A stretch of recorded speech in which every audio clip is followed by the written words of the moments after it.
신앙 고백하시겠습니다. 나는 전능하신 아버지 하나님 천지의 창조주를 믿습니다. 나는 그의 유일하신 아들 우리 주 예수 그리스도를 믿습니다. 그는 성령으로 잉태되어 동정녀 마리아에게서 나시고 본디오 빌라도에게 고난을 받아 십자가에 못 박혀 죽으시고 장사된 지 사흘 만에 죽은 자 가운데서 다시 살아나셨으며 하늘에 오르시어 전능하신 아버지 하나님 우편에 앉아 계시다가 거기로부터 살아있는 자와 죽은 자를 심판하러 오십니다. 나는 성령을 믿으며 거룩한 공교회와 성도의 교제와 죄를 용서받는 것과 몸의 부활과 영생을 믿습니다. 아멘. 오늘 선포되어진 하나님의 말씀은 신명기 33장 18절에서 22절까지 말씀입니다.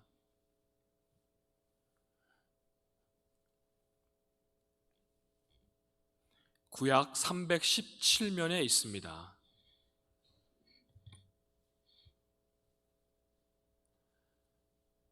신명기 33장 18절에서 22절까지 말씀을 교독하시겠습니다. 스불론에 대하여는 일렀으되 스불론이여 너는 밖으로 나감을 기뻐하라. 이사가리여 너는 장막에 있음을 즐거워하라.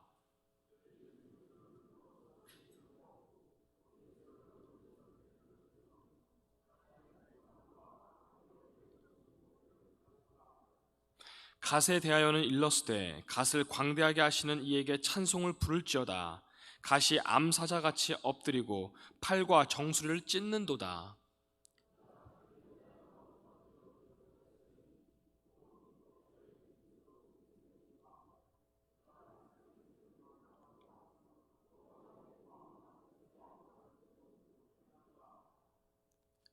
단에 대하여는 일렀으되 단은 바산에서 뛰어나오는 사자의 새끼로다.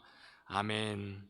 우리 앞뒤 좌우 눈으로 서로 반갑게 인사 나누겠습니다. 우리는 하나님의 은혜를 입은 사람들입니다. 인사 나누시겠습니다.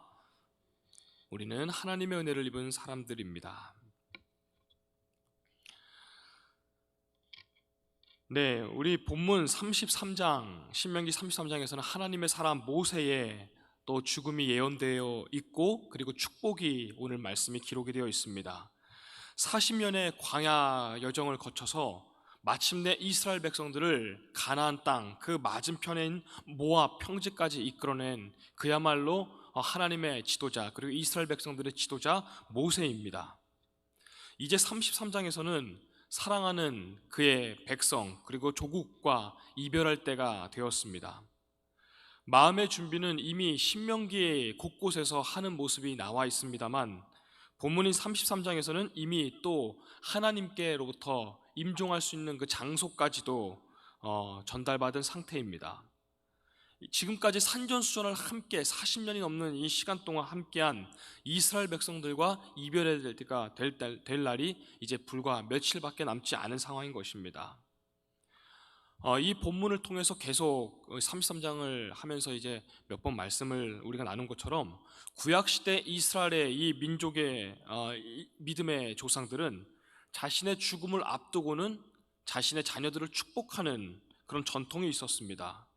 그 전통은 모든 이 시대를 막론하고 모든 국가나 또 민족에게 있었습니다만 특별히 이 이스라엘에서는 이것이 단순히 인사말이나 단순히 나누는 유언이 아닌 그런 덕담의 수준을 뛰어넘어서 마지막 유언을 하고 또 그 유언을 듣는 자에게 이 그 듣는 내용이 큰 영향을 인생 가운데 끼친다고 하는 믿음이 있었다고 합니다. 그래서 그 마지막 부모의 주시는 이 유언을 아주 인생 가운데 자기가 접할 수 있는 가장 큰 절차로 여겼다고 합니다.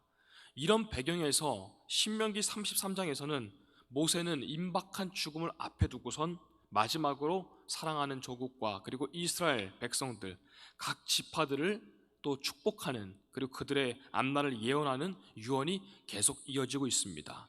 18, 19절 말씀을 제가 봉독하겠습니다. 스불론에 대하여는 일렀으되 스불론이여 너는 밖으로 나감을 기뻐하라. 이사가리여 너는 장막에 있음을 즐거워하라. 그들이 백성을 불러 산에 이르게 하고 거기에서 의로운 제사를 드릴 것이며 바다의 풍부한 것과 모래 감춰진 보배를 흡수하리라. 아멘. 18, 19절을 통해서 여섯 번째 그리고 일곱 번째로 스불론과 이사갈 지파를 축복하고 또 예언하는 장면이 기록되어 있습니다. 스불론과 이사갈 지파는 같은 지역에 사는 지파였습니다.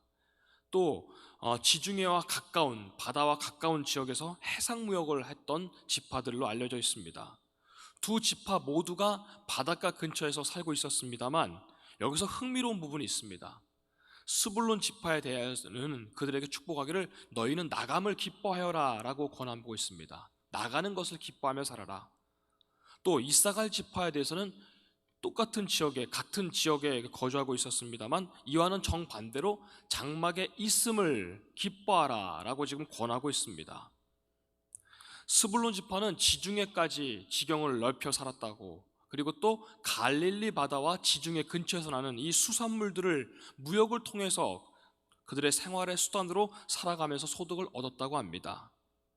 그래서 19절을 통해 스불론 지파를 상징하면서 이 바닷가의 수산물을 통해 살았으니까 바다의 풍부한 것과 모래 감추어진 보배를 흡수하리라 라는 축복의 내용을 스불론 지파에게 하고 있습니다. 반면 이사갈 지파에 대해서는 기름진 땅을 경작하며 살아가는 농경 생활을 하면서 그들은 살아가야만 했습니다. 그래서 같은 19절에서 이렇게 기록되어 있습니다. 백성들을 불러 산에 이르게 하고 거기에서 의로운 제사를 드릴 것이다 라며 그들의 삶을 이렇게 축복하고 있습니다. 스불론 지파에 대해서는 바닷가에서 얻는 축복을, 이사갈 지파에서는 농경사회에서 얻는 이런 축복을 그들에게 예언하고 있습니다. 이처럼 스불론과 이사갈 지파를 통해 알 수 있는 것이 있습니다. 그들은 같은 지역 안에 서로가 비슷한 처지에 있는 것으로 보이지만 하나님께서는 각 사람에게 주신 각자의 분량의 달란트가 있다는 것입니다.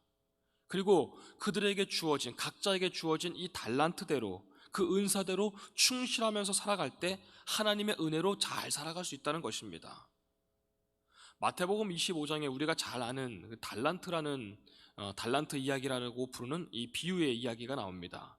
거기서 각 사람에게 각각 하나님께서 그 재능대로 하나에게는 금 5달란트를, 하나에게는 금 2달란트를, 하나에게는 또 1달란트를 주고 라는 말씀이 기록되어 있습니다. 이 구절에서 달란트는 각자가 받은 은사나 또 재능, 이런 분량을 또 말하고 있습니다. 그리고 이 달란트를 주신 분은 바로 하나님임을 상징하는 말씀이 기록되어 있습니다. 이 비유를 통해 우리 각자에게는 각자에게 주어진 재능과 은사와 정해진 분량이 있다는 것을 우리가 깨달을 수 있습니다. 그리고 이것을 각각 정해주신 분은 하나님이심을 우리가 또한 깨달을 수 있습니다. 이처럼 오늘 말씀에 스불론 지파 그리고 이사갈 지파 함께 축복하고 계시지만 그 축복의 내용은 각기 지파의 다른 특성과 또 은사대로 그들의 생활하는 모습대로 각기 다른 모습으로 축복하는 것을 오늘 말씀을 통해 볼 수가 있습니다. 이것을 우리에게 적용하면 어떨까요? 우리 교회 공동체도 이와 똑같을 것입니다. 이 안에 몸은 하나여도 여러 지체들이 각각 계십니다. 교회 안에서 하나님께서 주신 각자에게 주어주신 재능과 은사들, 달란트들이 다 여러 가지의 모습, 은사대로 있다는 것입니다. 우리가 유념해야 될 상황이 있습니다. 이것은 이 은사들은 성령 하나님께서 각자의 재능과 은사, 임의로 하나님께서 다 나눠주신 것이며 또한 우리 모두는 우리에게 주어진 몫을 향하여서 그 몫에 충실하도록 우리는 더욱 힘써야 된다는 것입니다. 하나님께서 각자에게 또 나에게 맡겨주신 그 사명과 은사 그리고 직분과 직책에 감사하면서 우리는 교회라는 이 큰 영적 가족인 이 공동체 안에서 우리는 서로 배려하며 이 은사의 모습대로 서로 이해하고 사랑해야 된다는 것입니다. 자기에게 주어진 이 몫에 충실하고 순종할 때, 또 하나님과 주신 교회를 섬길 때 하나님께서 부어주시는 이 지파들에게 부어주시는 그 은혜를 또 복을 누리는 우리 교회와 우리 성도들 되시기를 소망합니다.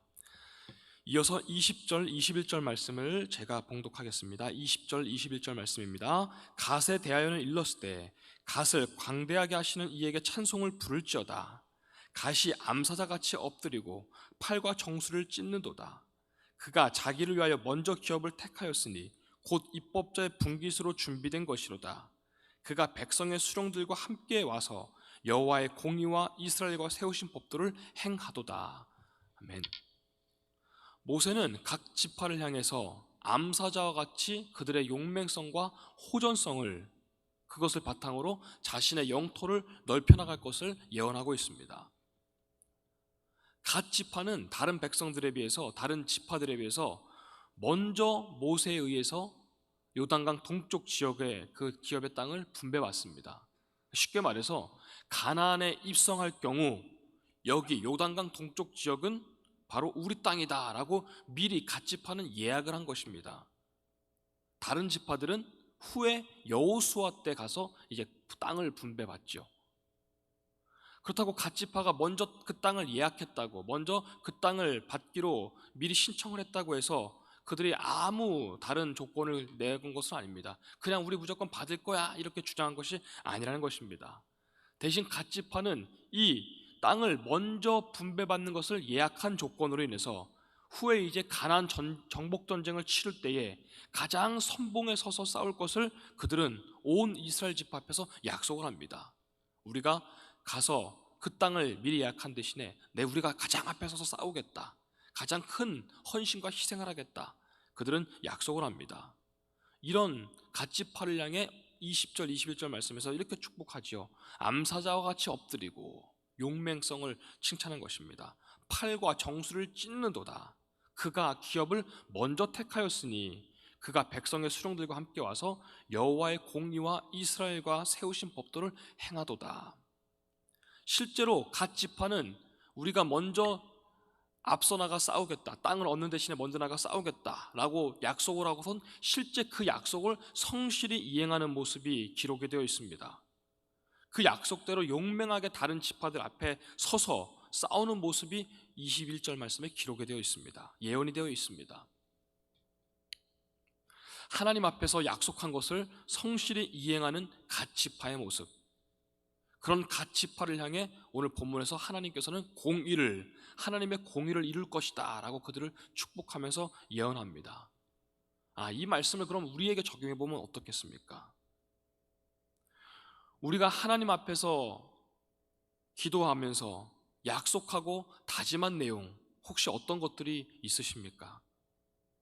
그리고 그 약속대로, 아니면 우리가 기도 제목에 이렇게 적은 내용대로 우리는 그 말씀과 약속대로 하나님 앞에서 성실히 행하고 계십니까?